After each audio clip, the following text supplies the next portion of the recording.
Now some things become repetitive.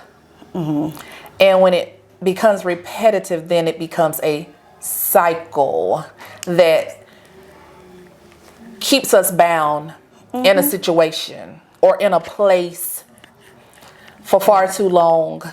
Because a lot of times we stay in places longer than we really should. We stay in places longer than we really have to. And when I think about cycles, I'm reminded of the children of Israel over in the Bible.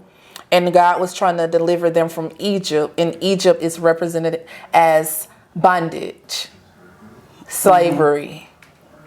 And God was trying to get them to that promised land. And he sent them out. He had a leader and he sent them out. And only thing they had to do was obey and follow the instructions and obey God. And know that it was God, right? That was trying to save their lives and that was trying to spare their lives. But they got to the one point to where they got uncomfortable. And I heard you say that you didn't have money. You were a young mother. You didn't have the resources. And the children of Israel, they were in a place to where they were uncomfortable. And they were not getting the necessities that they were used to.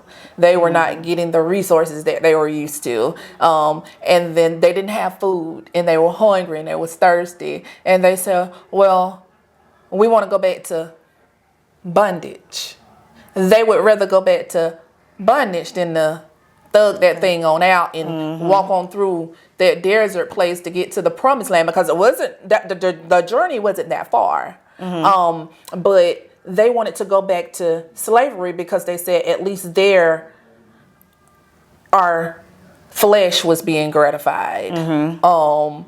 Our minds was being gratified. Our emotions were being taken care of. Our physical needs were being taken care of. We had food. We had water. We had clothes. We had money. We had the resources. But a lot of times we stay in situations too long because we don't have the resources, because we feel like we don't have the money. Back